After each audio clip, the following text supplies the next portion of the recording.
Hey guys, how's it going? Today we're doing another reaction video. But before we get into that, first I just want to say thank you for everyone who's been subscribing. I'm up to 10 subscribers now. That's pretty awesome. Thank you for all the likes and the comments that you guys have been doing. I really appreciate the recommendations for future videos. I would definitely do those here in the near future, hopefully. But today we're doing a video on medieval Europe. I did a video, my last video was on the history of the UK in 20 minutes, and I learned, it was really interesting, but I know that they weren't able to probably delve into a lot of the stuff. I mean, there's so much history, you cannot cram that in 20 minutes. But they did a pretty good job. But I love Crash Course because the guy John Green is hilarious, who does most of them. I actually came across Crash Course when I was in college, taking my US history. My teacher was like always sending me links of the YouTube channel Crash Course. So yeah, we'll be doing his medieval Europe Crash Course European history. Now it is a series. I would like to maybe do some series, but I personally kind of like bouncing back and forth between subjects as I learn. I don't really quite know where I want to go with it yet. I just want to learn. But that being said, please like, subscribe, and comment below for my channel, because it's pretty awesome just seeing knowing that people actually watch this is pretty awesome. So definitely comment and just keep recommending future videos. But for now, I'm gonna just do this Crash Course and see what there is to learn. Here we go. Hello, and welcome to Crash Course European History. I'm John Green, and as you may know, medieval Europe has a terrible reputation. We often hear that it was disease and famine-ridden, which it was. Children were supposedly forced to marry at 6 or 8 or 10 years old, which... Okay, yeah, I haven't heard about the marrying that young. I think they had... They did arranged marriages, right? I think that's what he might be talking about. Was not common, although people did start marrying. Okay, I was about to say, I hadn't heard that. I've only heard about that from arranged marriages, marrying that young. So that was not a stereotype.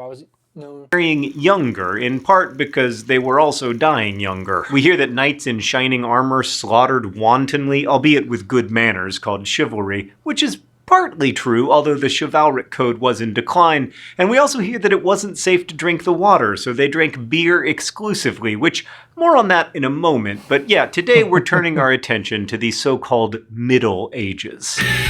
I'm sure that drinking the beer was a personal choice, but I guess we'll find out.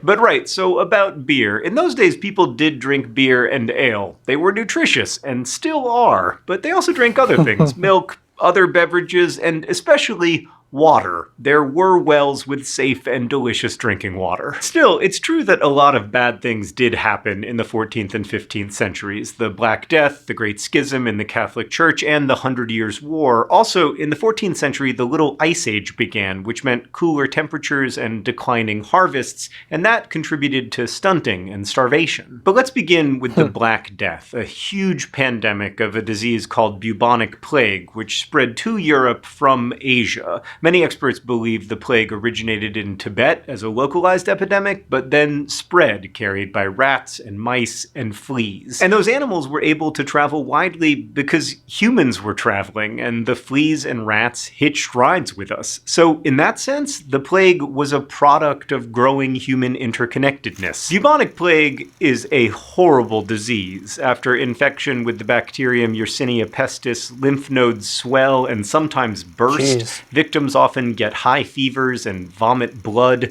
Gangrene can cause extremities and facial features to turn black with necrosis, hence the Black Death. And depending on the strain, somewhere between... Yeah, I think the answer back then with gangrene was literally just to cut the limb off, so that's pretty extreme. Between 50 and 60% of people infected died. These days, bubonic plague is treatable by antibiotics, but such... Exactly, like just a simple pill will fix it. That's crazy how far we've come. Treatments have only been around for a few decades. As recently as the 20th century, outbreaks in India and China killed more than 12 million people. But Jesus. The 14th century's Black Death was even worse. Around 25 million people had died in Asia by the time the plague reached Constantinople in 1347, and within 4 years, a staggering number of Europeans had died from it, often within... Jeez, only 2 days of becoming infected. That's like not even time to say goodbye to your loved ones. Like, you get sick. I mean, I guess they probably knew, like, when it was widespread, like, how much time you had, but 2 days that's crazy. 2 days of So becoming fast, infected. just like- People faced a heartbreaking decision whether to risk caring for their ailing loved ones or leave them to die alone in the hopes of avoiding infection. Exactly. Oh my God, that's crazy.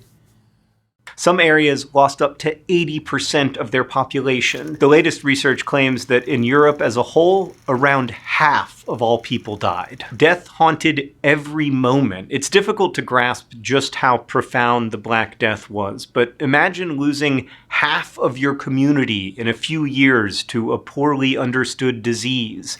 Giovanni Boccaccio wrote, "Many died in the open street. Others dying in their houses made it known by the stench of their rotting bodies. Consecrated churchyards did not suffice for the burial of the vast multitude of bodies, which were heaped by the hundreds in vast trenches, like goods in a ship's hold." How different has life become in the last 650 years? The bacterium that caused the Black Death is now available as a plush, stuffed bacterium. They don't actually look that threatening, especially with eyes. But yeah, this is Yersinia pestis blown up and made into a stuffed animal. No, bacterium. Also, you want to know an interesting fact about me?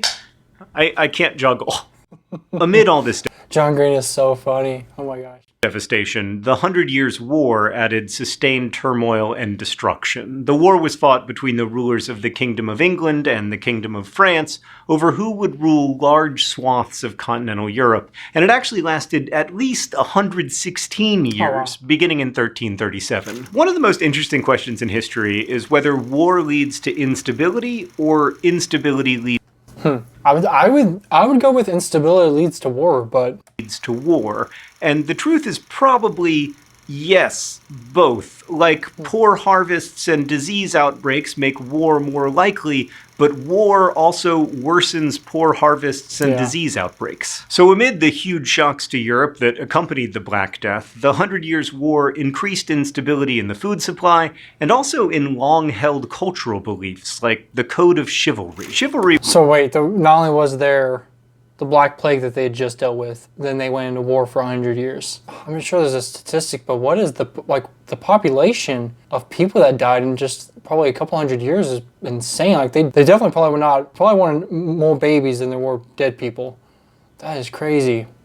Was a set of behaviors toward knightly opponents, whom one would treat on the battlefield with respect and trust, not killing your fellow knight, but instead holding him for ransom in good condition. Such noble behavior separated the knight from common archers and mercenaries. But English kings began to hire such mercenaries from across Europe, who viciously looted and plundered in a way that wasn't terribly chivalrous. And some of these knights for hire found it so profitable to fight that even during truces and peace treaties, they kept on marauding. The 116 Years' War also changed. Well, yeah, another thing, like back then, information couldn't go as fast.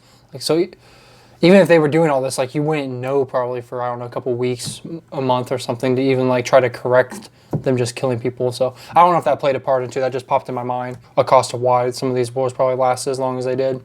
The nature of war through innovation. Like, non-aristocratic soldiers from England and Wales used the longbow, famed for its combined deadly speed and accuracy, and that helped the English prevail at the Battle of Agincourt. Before the 100 Years' War, the French had innovated with cannons on ships, which the English later used in the war's land battles. Both types of cannons, by the way, relied on gunpowder, a Chinese invention. The 100 Years' War also saw the spectacular rise and fall of Joan of Arc, born to a prosperous French peasant family in 1412. When she was 16, England had won enough battles to take over the French throne, confirmed in the 1420 Treaty of Troyes, and France seemed leaderless. Visions told Joan to get French forces to take to the field and drive out the English so that Charles, whom she believed to be the rightful heir to the French throne, could be crowned. And astonishingly, this proved successful. By 1429, Charles was Charles VII of France. But in the process, the Burgundians, a competing and powerful royal court, captured Joan and turned her over to the English, who burned her at the stake in 1431. It's a bad way to go, although there are no good ways. If it sounds like European life in the 14th and 15th centuries was hard, well, It was. Murder and violent I'll crime say. rates were likely much higher than they are today, and dying in war was a pretty routine risk. Malnutrition and stunting were also very common. Child mortality was astonishingly high. Perhaps as many as 50% of children died Jeez, before that would the be age of sad. 5. But at least people were surrounded by the comforts of religion. The comforts of religion, however, turned out not to be that comforting. Let's go to the thought bubble. In 1300, Pope Boniface VIII was the leader of the Catholic Church, but he was also an important political figure in Europe. One of Europe's great questions was whether the Church had authority over the entire Catholic world, or if kings had the ultimate authority in their kingdoms. Could, for instance, King Philip IV of France tax the Catholic clergy in France? Pope Boniface thought no. He was from a well-connected and powerful family, and at the start of the 14th century, he was flexing his muscles across the papacy, ultimately declaring Wait, did he just make him dab? Oh my god, that's hilarious. in 1302 that the Pope had supreme power over everyone. The timing was bad in that kings were also starting to flex their muscles. They wanted tax money from the church to expand their administration. Boniface threatened to excommunicate Philip, who then had the Pope kidnapped. Boniface was reportedly tortured in captivity and died soon after his release in 1303. By 1305, Philip had arranged for the election of a French pope and his installation at Avignon, just inside what was then the French border, which made people think that the papacy was under the thumb of French kings and distant from its spiritual mission. Which, you know, it was. In 1377, Pope Gregory XI decided to move back to Rome, but then he died. The cardinals, surrounded by loyal Romans, then elected an Italian pope, causing the French cardinals to scatter and regroup to elect a French pope to head the papal court in Avignon, which meant there were two popes, and a schism had occurred. Historians, in fact, call it the Great Schism. I love how in history they always just come up with the best names. Like wherever the battle happened, that's the name of the battle. It's just like some of the things in history are just named hilariously. Thanks, Thought Bubble. The Great Schism was a huge blow to the church and its claims of spiritual leadership, which had already been harmed by the clergy's inability or unwillingness to provide spiritual guidance during the Black Death. Priests and monks and nuns had been as frightened of and as vulnerable to death as everyone else. And now it wasn't even clear which pope was the real pope or which church was the real church. This disunity, combined with stories of decidedly unspiritual indulgences, all served to undermine the church's authority. Instead, spiritual and other direction came from common people, not the high and mighty. Like Catherine of Siena, for instance, was an ordinary young woman of intense religious faith who was the one who successfully urged Pope Gregory XI to return to Rome, although then, of course, he died. Before Catherine died in 1380 at the age of 33, she'd undertaken several diplomatic missions between the church and Italian cities and had traveled across the region urging the clergy to reform themselves and fortify their spiritual ministry. Ultimately, others in the church called a council to end the Great Schism, and church leaders finally elected a single pope, Martin V, in 1417, although before that, things got truly out of control when a third pope was elected for a while. I mean, if you wanted to be pope, your chances really were never better than in the late... Yeah, so pretty much, like, time to be pope. Like, I mean, otherwise you have to wait, like, till one dies, so why not? Just elect yourself pope. Hilarious. Middle Ages. All of this meant that European Christendom really was declining in power, and in 1453 the Ottomans, a Turkic ethnic group of Muslims, captured the capital of the Byzantine Empire, with the help, by the way, of a Hungarian munitions expert who knew about cannons. The Byzantine emperor had felt that the munition expert's fees were too high. The Ottomans already controlled parts of southeastern Europe, but capturing the Byzantine capital and beheading its emperor was a big deal. It was the final fall of the Roman Empire, and Islam went on to replace Christianity as the leading religion in Constantinople as its famed cathedral became the Hagia Sophia Mosque. And control of Constantinople was a big deal for many reasons, including trade routes, but also because Constantinople at the time was probably Europe's least terrible city. Meanwhile, I love how, like, back then, the least terrible city is still probably pretty bad. That's funny. I mean, it's not funny, I'm sorry, but just to think like cities back then were really kind of gross and not very, they weren't sanitary or healthy to live in. I mean, there was malnutrition and stuff out in the countryside, but you definitely probably had a better life, I would think, out in the countryside as opposed to like living in the city. The aforementioned use of mercenaries helped undermine the feudal system in which everyone owed loyalty to a lord, from knights to a serf who was bound to that lord's land. The Black Death and persistent warfare helped change that too. And there were also far fewer humans, which meant fewer people to work in agriculture, so serfs could demand their freedom because their labor had become much more valuable. Indeed, peasants rebelled when the nobility failed to meet their demands for better conditions, like in the Peasants' Revolt of 1381 in England, they murdered nobles and sacked castles and manor houses. And in cities, urban artisans wanted higher pay and an end to higher taxes. In 1378, the Ciompi, or workers in the cloth trade, rebelled in Florence, demanding an end to harsh prosecution for debt and an end to the imposition of extra taxes. They marched through the streets shouting, "Long live the little people." The expansion of rights for artisans and farm workers would of course be a very long process, but their growing power and the decline of feudalism was a dramatic shift for Europe. Even warfare itself had changed. People no longer fought for ethical reasons or for God's glory, but for fame and career, as a French chronicler observed. Cutting through the 116 years of back and forth victories and losses, this proverb arose about warfare. That's the way it is with fighting. Sometimes you win, sometimes you lose. As for life in these years, people recited proverbs like, "There's nothing more certain than death." Someone along the way added, "and taxes." Other proverbs emphasized that life had begun to feel like a zero-sum game.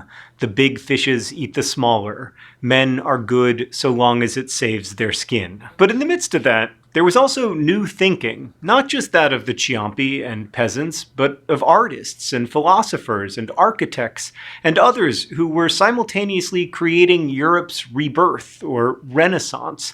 The great Renaissance Cathedral of Florence was even completed before the end of the 100 Years' War. And next week we'll start there, in Florence, which was home to so much of that so-called rebirth. Thanks for watching. I'll see you then. Thanks. Yeah, that was really interesting. Actually, I probably will do. I probably will keep up the series. I'll definitely do the next video because I learned a lot. That was really cool. It's just really weird to think that death was such a commonplace thing. Like, oh well, 50% of the population is dying. Well, not much we can do about it. Just try to live life, try to stay alive. But oh yeah, it's just a really interesting time. I definitely learned a lot. It was really interesting. So guys, thanks for watching. Hope you like it. If you watched this far, please like and subscribe, and I will see you guys next time. Thanks.